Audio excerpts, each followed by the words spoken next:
코린 여러분 안녕하세요. 코비에TV입니다.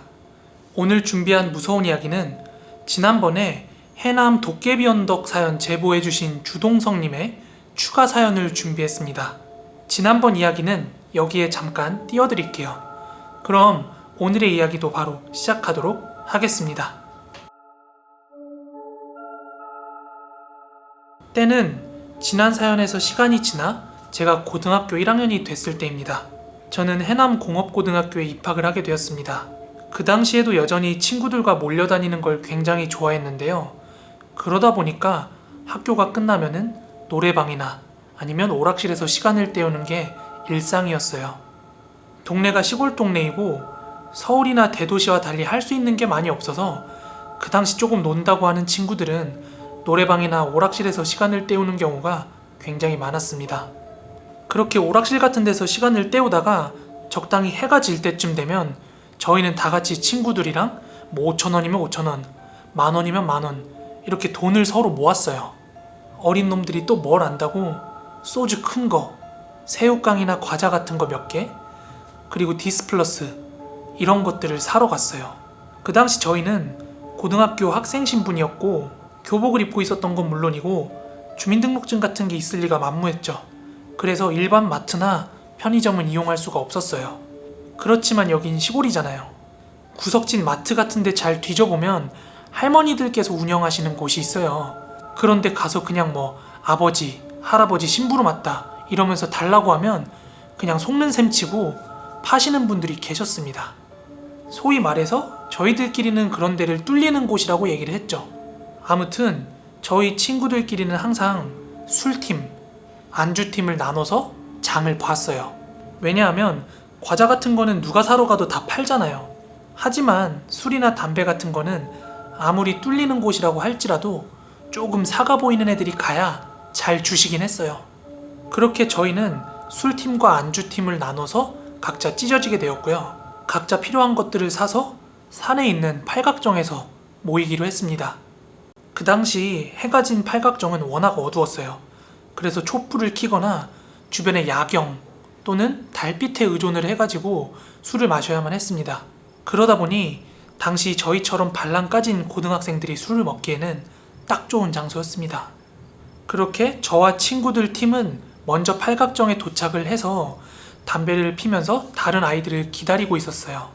그렇게 한참 기다리고 있었더니 산 아래에서 휴대폰으로 길을 비추면서 올라오는 친구들이 보이더라고요. 그렇게 저희 친구들은 팔각정에 모두 모여서 술이나 과자, 담배 같은 걸 다 세팅을 해놓고 저희끼리의 일탈을 시작을 했습니다. 동네에 있는 여자아이들한테도 연락을 해서 팔각정으로 다 불러 모았어요. 그렇게 저희는 신나게 술을 먹었고 뭐 어른들 하는 술게임 같은 것도 흉내를 내고, 그리고 고등학생들이 술을 먹어봤자 얼마나 잘 먹겠어요. 그냥 친구들이 먹으니까 기분에 따라 마시는 거지. 그러다 보니까 막 옆에서는 오바이트 하는 친구들도 있었고 여자아이들도 같이 술을 먹다 보니까 서로 마음이 맞는 애들은 중간에 구석진대로 막 사라지기도 하고 그랬습니다. 그렇게 하나둘씩 아이들이 취하거나 아니면 짝짝이 뭐 사라진다든지 그렇게 분위기가 뭔가 파하는 분위기가 됐어요. 뭐 시간도 늦기도 늦었고 저희는 그 자리를 정리를 했습니다. 저희가 술을 마신 그 팔각정에서 내려오면 해남 문화예술회관이라고 큰 건물이 하나 있어요. 저희 친구들은 팔각정에서 다 내려와서 그 앞에서 음료수를 한 잔씩 하고 다 각자 헤어졌습니다. 당시 저는 해남고등학교 옆에 구교리 공간아파트라는 곳에 살고 있었어요. 친구들 중에서는 저희 집이 가장 멀었고 또 방향도 같은 친구들이 없어서 비틀비틀 거리면서 혼자 걸어가고 있었습니다. 그렇게 비틀비틀 걸으면서 해남공고 인근을 지나고 있는데 제가 그 며칠 전부터 장이 안 좋아서 계속 설사를 하곤 했어요.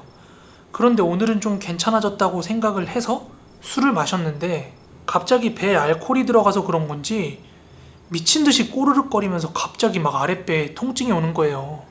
그때 제가 지나고 있던 해남공고 앞에는 서림공원이라는 공원이 하나 있었어요. 그 공원은 해가 쨍쨍한 여름에도 햇볕이 잘 들지 않을 정도로 나무가 무성한 곳이었습니다. 그 공원 안에는 조그만한 사당도 하나 있었어요. 저도 이 사당에 대해서 자세히 알진 못해요. 하지만 무슨 조선시대부터 있었던 사당이라는 둥? 뭐 그런 말이 있었던 걸로 기억을 합니다. 적어도 제가 알고 있기론 그렇게 알고 있었어요. 아, 그리고 참고로 이 서림공원은 여자 귀신으로 굉장히 유명한 곳이었어요. 제가 초등학교 시절에 MBC 이야기 속으로라는 TV 프로그램에서도 이 공원에서 귀신이 출몰한다고 방영을 할 정도로 유명했습니다. 전에 말씀드린 대로 저는 여러 번 귀신을 봤지만 볼 때마다 귀신은 무섭습니다. 하지만 누군가랑 귀신 이야기를 한다든지 같이 공포영화를 보는 건 참 좋아했어요. 앞뒤가 안 맞는 것 같지만 제가 그래요. 뭐 아무쪼록 이야기로 다시 돌아와서 제가 집까지 빠르게 지름길로 가려면 그 오래된 사당 옆 오르막길이 있는 골목으로 가면 됐고요. 지름길이 아니라 큰 길로 가려면 공원 도로를 따라서 쭉 나가서 돌아가야만 했습니다. 하지만 그때 배가 너무나 많이 아파와서 조금이라도 방심을 하면 바지에 쌀 것만 같은 느낌이 들어서 일단 미친 듯이 막 뛰기 시작했어요. 그렇게 식은땀을 삐질삐질 흘리면서 공원을 가로질러 뛰고 있었는데 제 눈앞에 화장실이 하나 보였습니다. 이 공원에는 낡은 구화장실이 있고 새로 지은 신화장실이 있는데 제 눈앞에 보인 건 신화장실이었어요. 지은 지 얼마 안 돼서 깨끗하고 그 당시에도 불이 켜져 있었어요. 그렇게 급하게 남자 화장실 앞까지 가서 문을 여는데 남자 화장실 문이 잠겨 있는 거예요. 너무 급했기 때문에 옆에 있는 여자 화장실의 문을 슬쩍 열어봤는데 문이 열리더라고요. 순간 망설였습니다. 여자 화장실은 기숙사 생활을 하는 여자애들이 담배를 핀다든지 그런 용도로 이용한다는 걸 알고 있었거든요. 그래서 혹시나 들어갔다가 누굴 마주친다든지 제가 볼일을 보고 있는데 누가 들어올까봐 잠깐 망설이긴 했는데 급동 앞에서는 갈등도 잠시 에라 모르겠다 하고 여자 화장실로 들어갔습니다. 들어가자마자 변기칸 문을 열려고 하는데 문이 잠겨 있는 거예요. 당시 화장실 안에는 일반 변기칸 하나, 장애인용 변기칸 하나, 그리고 세면대 정도가 있는 작은 화장실이었거든요. 여러분들 그거 아시죠? 장애인 칸은 위급 상황 대비해가지고 잠금 장치가 없어요. 드르륵 드르륵 하면서 좌우로 밀고 닫는 그런 플라스틱 문이었어요. 그래서 생각할 것도 없이 문을 열고 들어가서 바로 바지를 내렸는데 정말 간발의 차이로 실수를 면할 수 있었습니다. 정말로 그 긴박했던 상황에서 몇 초 만에 평온함이 찾아오더라고요. 그리고 그렇게 긴박하게 화장실까지 뛰어오면서 이미 술은 완전히 다 깨버렸습니다. 그런데 사람이 화장실 들어갈 때랑 나올 때 맘이 다르다고 하잖아요. 저도 그렇게 변기에 앉아서 볼일을 보고 살만해지니까 다른 생각이 들더라고요. 제 옆 칸에는 인기척도 하나 없는데 왜 화장실 문은 사용 중으로 잠겨 있었는지 갑자기 궁금해짐과 동시에 약간 섬찟한 기분이 들더라고요. 그런 생각을 하던 중에 무의식적으로 고개를 들어서 화장실 벽 쪽으로 올려다봤는데요. 그때 저는 정말로 바지를 채 올리지도 못한 채 플라스틱 문을 박차고 나가서 미친 듯이 달리기 시작했어요.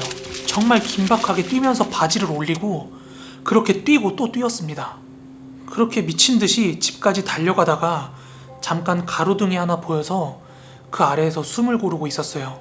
그런데 제 손바닥과 얼굴에서 피가 나고 있는 거예요. 제가 화장실에서 튀어나오는 순간 그 플라스틱 문이 깨지고 부서지면서 제 손이랑 얼굴이 찢어졌던 거예요. 정말 그때 온몸이 덜덜 떨리고 다리가 풀려서 그대로 주저앉고 말았어요. 저는 아주 또렷하고 똑똑히 보았습니다. 제가 화장실에서 고개를 들어 화장실 벽으로 올려다봤을 때 그 여자의 눈과 저의 눈은 서로를 보고 있었습니다. 길게 늘어진 검은 생머리, 창백함? 아니, 핏기가 아예 하나도 없는 하얀 피부, 흰자가 없었던 검은 눈동자, 그리고 무표정한 얼굴까지. 만약 그게 사람이었다고 한들 변기에 올라가서 매달리지 않는 한 그렇게 저를 바라보고 있을 수가 없는 자세였거든요. 그렇게 저는 그 가로등 밑에서 도저히 움직일 엄두가 안 나서 누나한테 전화해서 나 좀 데리러 오라고 그렇게 얘기를 하고 누나랑 같이 집에 들어갔어요. 그렇게 집에 가서는 긴장도 풀리고 술도 먹었는데도 불구하고 그 귀신의 임팩트가 너무 강해서 쉽게 잠이 오지가 않더라고요. 저는 혹시라도 단 1%라도 사람이었을 가능성은 없었을까? 그런 생각을 하고 있었지만 도저히 이거는 사람이라는 결론이 안 나더라고요. 정말 찰나의 순간이었지만 귀신이 매달려 있을 때 그 손톱의 모습 하나하나까지 다 머릿속에 선명하게 기억에 남아 있었거든요. 지금은 확실히 말씀드릴 수 있는 게요. 귀신이랑 사람의 기운 자체가 달라요. 그렇다면 저는 사람들의 입방아에 오르내리던 그 서림공원에 여자 귀신을 본 걸까요? 그 일이 있고 난 뒤에도 친구들이랑 대낮에 그 근처를 종종 지나는 일이 있었는데요. 한 번은 너무 궁금해서 친구 중에 여자애한테 여자 화장실에 사람이 있는지 없는지 확인해달라고 그러고 키가 큰 친구랑 한번 그 안을 둘러봤어요. 그런데 키가 180인 제 친구가 변기에 올라서서 그 벽에 매달려도 겨우 눈이랑 코 정도만 반대편에서 볼 수 있는 정도였어요. 그러니까 일반적인 체구를 가진 여성이 거기에 매달려서 저를 그렇게 쳐다보고 있었을 리는 절대 없었던 거죠. 이 세상의 것이 아님을 다시 한번 느꼈습니다. 네, 오늘 준비한 무서운 이야기는 여기까지입니다. 오늘 이야기도 재밌게 들으셨다면 구독하기, 좋아요 한 번씩만 부탁드리고요. 저는 다음에 더 무서운 이야기로 찾아오도록 하겠습니다. 그럼 코린 여러분 모두 좋은 밤 혹은 좋은 아침 되시고요. 저는 다음 영상에서 인사드리도록 하겠습니다. 모두 감사합니다.